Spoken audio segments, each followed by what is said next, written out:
Perkenalkan, saya Kori Pradina dari Prodi Pendidikan Bahasa dan Sastra Indonesia.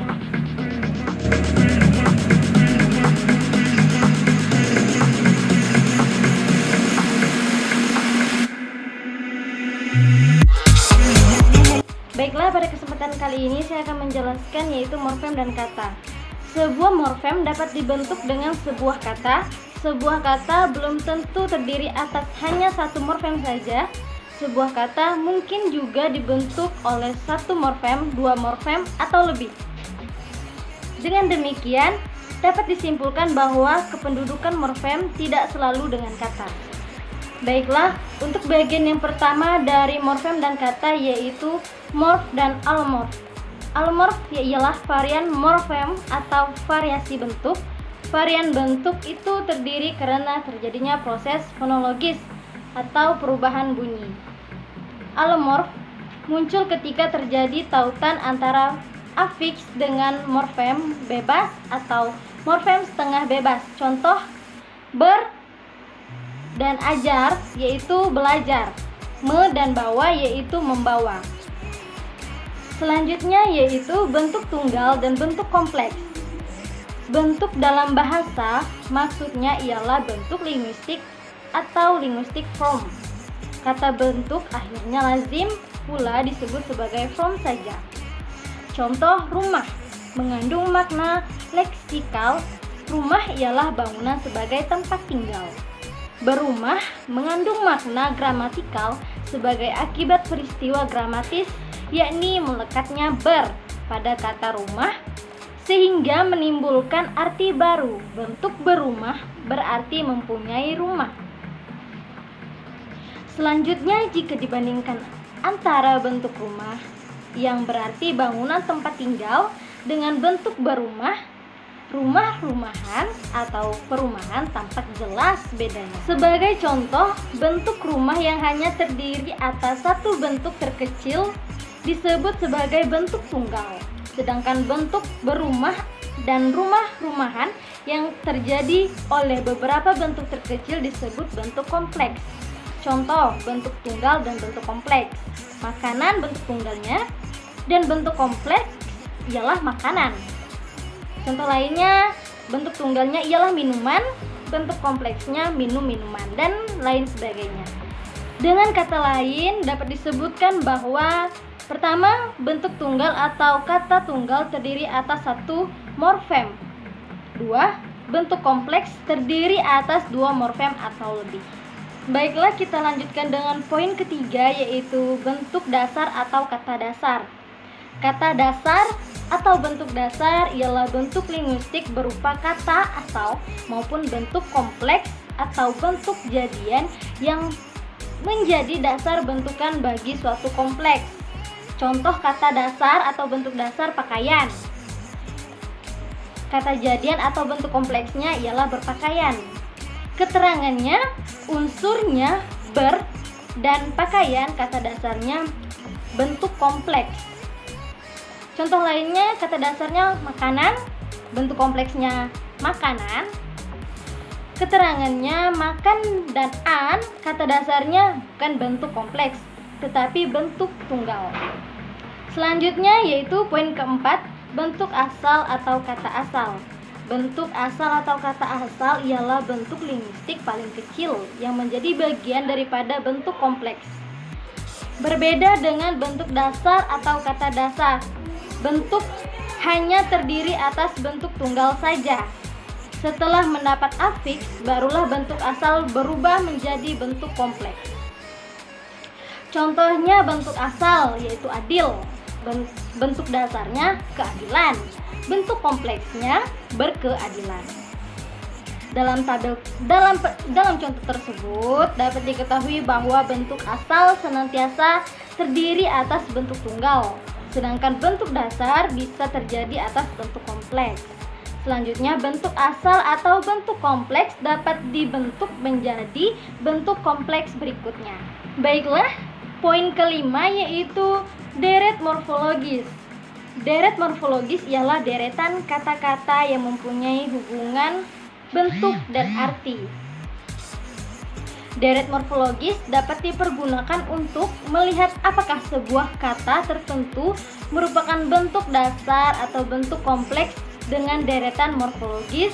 Dapat pula diketahui morfem terikat yang ikut membentuk suatu kata.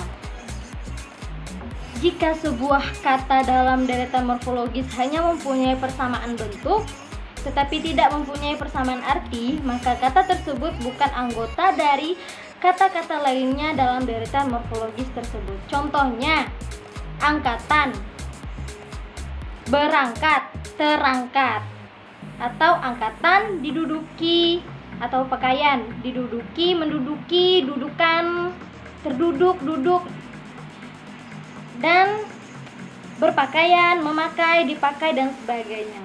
Dari contoh-contoh yang saya sebutkan, deretan morfologis tersebut diketahui adanya unsur bentuk dasar yang terdapat pada tiap-tiap anggota deretan morfologis, yakni morfem, angkat, duduk, dan pakai. Dalam deretan morfologis berikut juga terlihat bahwa suatu bentuk merupakan bentuk linguis atau bukan. Misalnya bertemu, pertemuan, dipertemukan, menemukan, atau berjuang, diperjuangkan, perjuangan, atau memperjuangkan. Bentuk pakaian terdiri atas dua morfem, yaitu pakai dan an. Masing-masing unsur tadi sebagai konstituen dalam bentuk berpakaian. Unsur ber melekat pada pakaian, bukan unsur berpakai dan an. Bukankah tidak ada bentuk berpakai? Sebelum mendapat unsur ber, telah ada lebih dahulu unsur pakaian.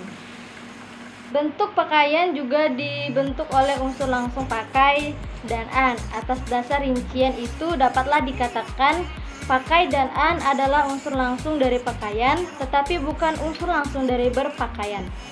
Unsur langsung berpakaian ialah ber dan pakaian. Contohnya, unsurnya yaitu katanya yaitu berpakaian.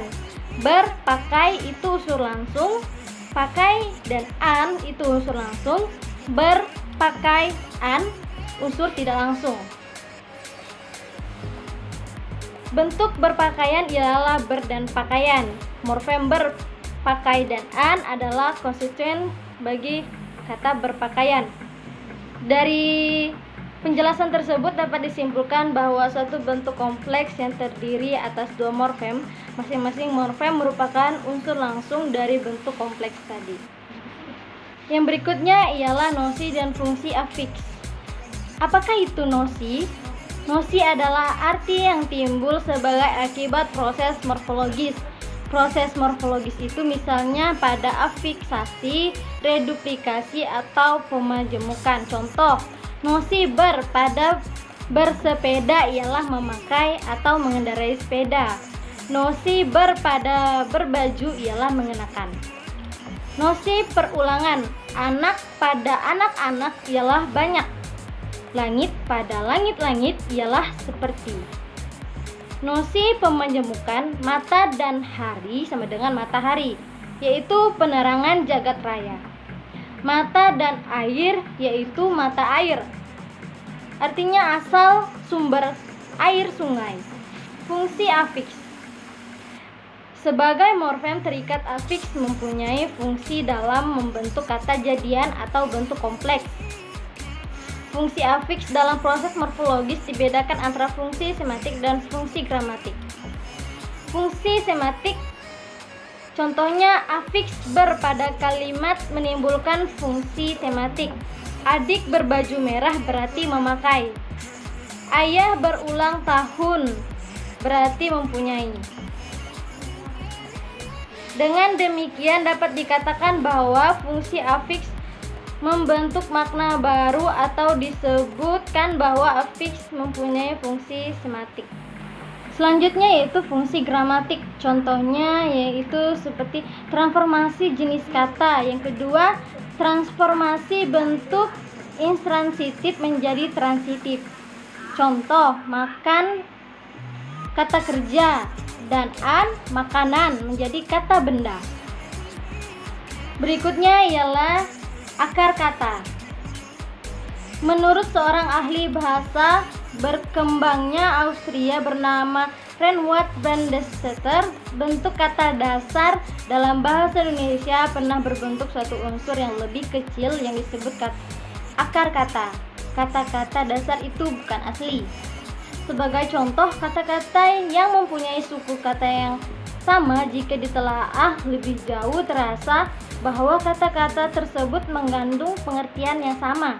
Dengan demikian, kata-kata yang bersuku sama tersebut terasa berasal dari suatu unsur terkecil yang sama, yakni akar kata. Contohnya, kata-kata bangkit, ungkit, bukit, cungkit berasal dari kata kit yang dapat diartikan meninggi atau menjadi tinggi. Kata-kata abang, kembang, terbang, sumbang, kembang, sumbang, bimbang berasal dari kata bang yang dapat diartikan sebagai sesuatu yang membesar. Melihat perjalanan perkembangan bahasa, sebuah kata dasar yang berasal dari akar kata tersebut dibentuk oleh unsur akar kata yang unsur lainnya oleh Sultan Takdir Alizabana dikatakan sebagai tambahan atau bukan sebagai afiks atau imbuhan. Yang terakhir ialah pembentukan kata dasar. Peristiwa pembentukan kata dasar dengan melihat katanya dapat dibedakan menjadi berikut. Yang pertama yaitu pengulangan akar kata atau reduplikasi akar kata. Contoh, tun dan tun sama dengan tuntun. Lu dan lu sama dengan lulu. Yang kedua ialah tambahan suku awal pada akar kata. Contoh, kem dan bang sama dengan kembang, tum dan bang sama dengan tumbang. Yang ketiga contohnya yaitu penggabungan antar akar kata. Contoh, ruk dan sak sama dengan rusak. Ruk sama dengan merusak. Sak sama dengan membinasakan.